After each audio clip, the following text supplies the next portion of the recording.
Hi, Ann. I just wanted to kind of walk you through this just a little bit, okay?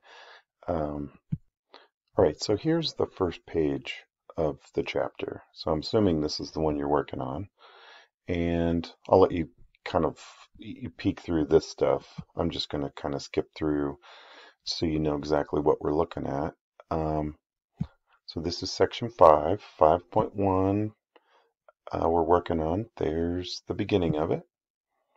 And you notice I'm just kind of skipping through this because I don't see any of the tan colored boxes here.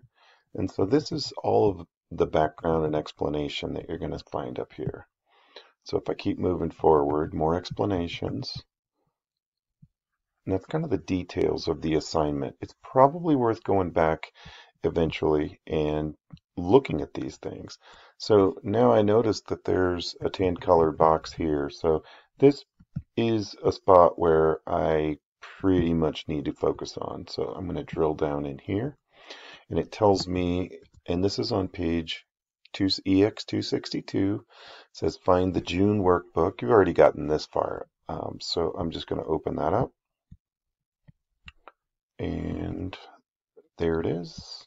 Okay, so there's June. We've got two worksheets in this workbook. Let's go back to the instructions here. It says to go to the sales data work. Oh, it says actually to rename it June sales data. So I'm going to do that.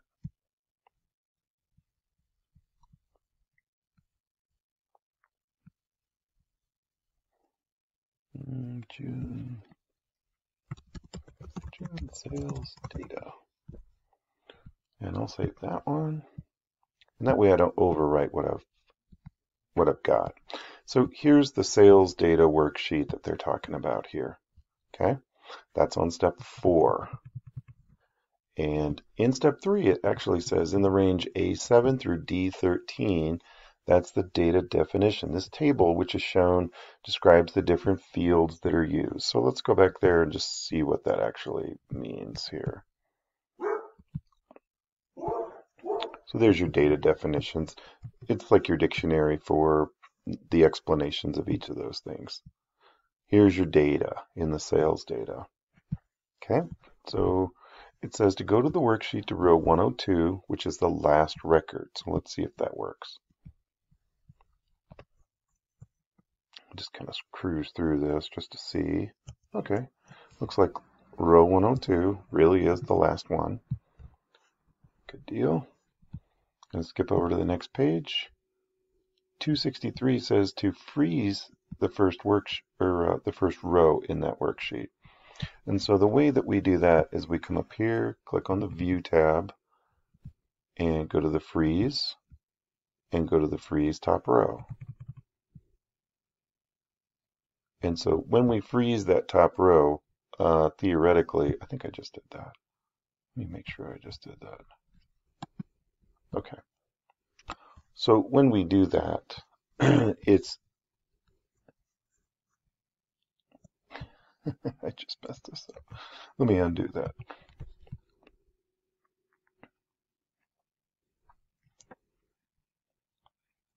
Okay, so let's try that again.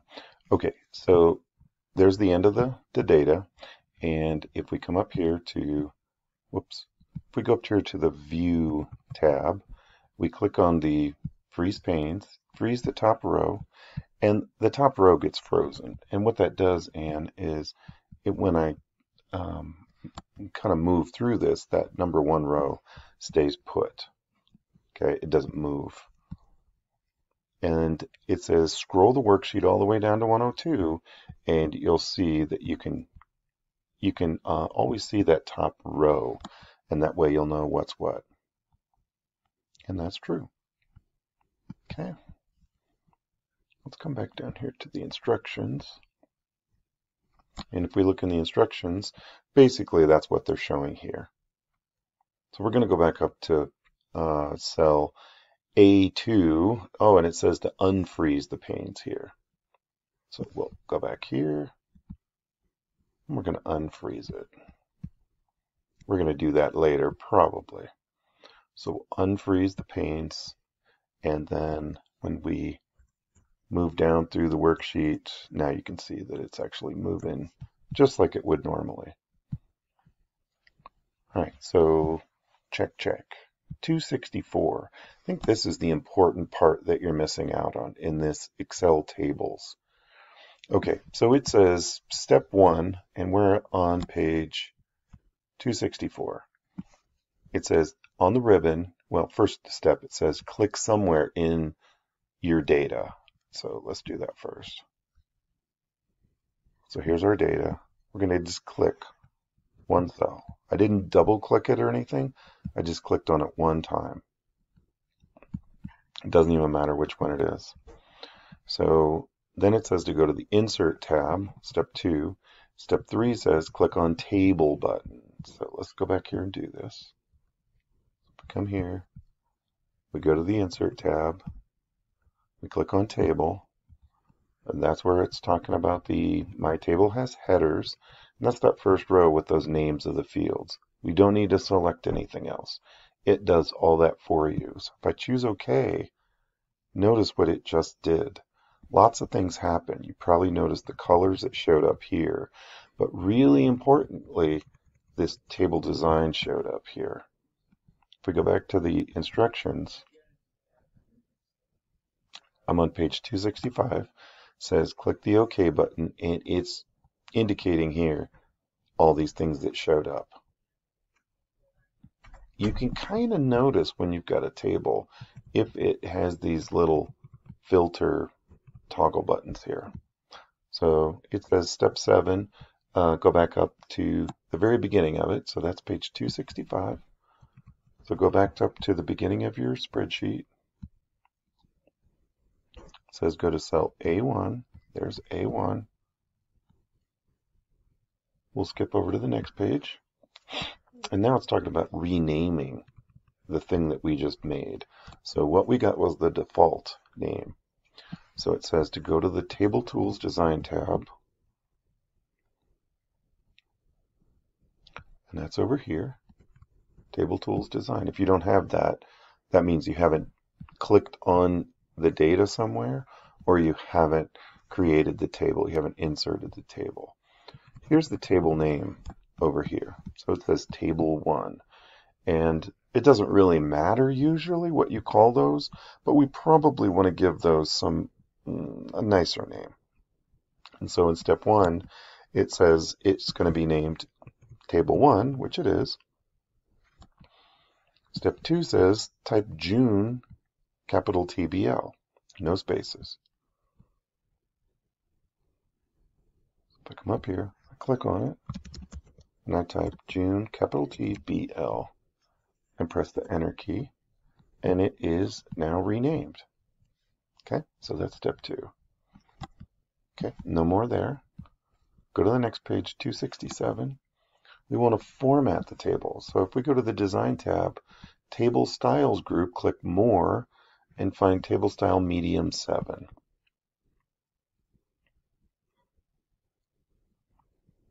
Okay, so there's the Design tab. Here's the Table Styles. And then they want you to be in the Medium section, which doesn't really matter too much. But there's the, yeah, we'll just make it that one. I don't really care too much about that. Really what they're trying to show you is that you can reformat it pretty easily this way. Then it says on step 3, go to the Table Styles Options group and click on the banded rows. Okay, so basically they just want to show you how you turn that on and off. And so here's the Table Style Options. Here's the banded rows. So when you click that on and off,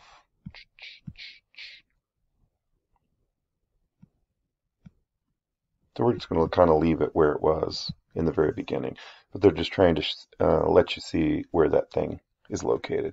Step 5 says change the width of the columns A through E to 15 characters. Okay, so the way we do that, so if we go to column A through E, and I can right click then after I've highlighted all of those, and there's the column width, and I can type in the number 15 and choose OK. So it resizes all those things pretty quickly. Select the amount column and then change the values to the accounting format.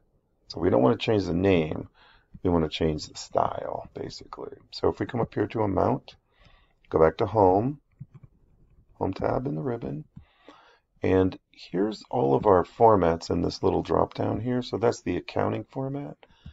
But we also have a quick way to go. If you just hit that dollar symbol there, and what happens is that dollar symbol is left aligned, not next to the numbers. If you're an accountant, you'd appreciate that. Okay, so there's what they're showing you. And this is what mine looks like now. And so now if I go to the next page, so page 268, we're going to add 4 records to the end of that table. Okay, so press the N key, then go all the way down to make cell A102 the active cell. This cell is the last row of the table, so A102, and then we want to go down to cell A103, and they're giving you a bunch of stuff to type here. So 6/30/2017 and a bunch of other things. So if I come down here, you can arrow down, you can press the N key, whatever it is that works. We just want to be in that first white row that's not part of the table. And if we type 6/30/2017,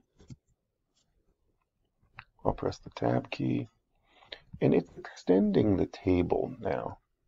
Okay, so it's kind of showing you that little dot here, and that's the sizing handle for the table. It's kind of tough to pick up on, but I can see that right there. I'll zoom in a little bit, and maybe that'll help. Yeah, so you can kind of see that little guy right there. And so what that means is that that table got moved down just a bit. We come back here. In the range B103 through E103, enter Friday as the day 1 as the sales ID of individual is the business, 309 is the amount, and you're going to press the tab key. So essentially, you're just going to enter some new data here. I'm just going to make it up because I'm not looking at it right now. So it's going to be, we'll just say Friday 1. I don't know. What was that, Ann? Individual is the business, 309 is the amount. 309. And so I'm not even going to do anything else, but you can begin to see that little handle, drag handle, stayed right there. If I enter some more stuff here in row A, or column A, it's going to keep extending that table. So I've skipped a bunch of the steps there. I'm going to leave you there at the bottom of page 268. And I want to see if you can kind of continue following all the steps in these tan colored boxes. And you can see it's giving you some pictures and things like that of how this is supposed to look once you're all done. So you should wind up with 106 rows after you finish typing all their data, and then you're going to continue down that path. So see how that works, and then let me know if that's working for you, and if you need another day or two to get this thing uploaded, that's fine. How about if we just shoot for having this one done before the end of the week, and that way you don't fall too far behind with all the other stuff you got to do. Cool. All right, Ann, keep me posted.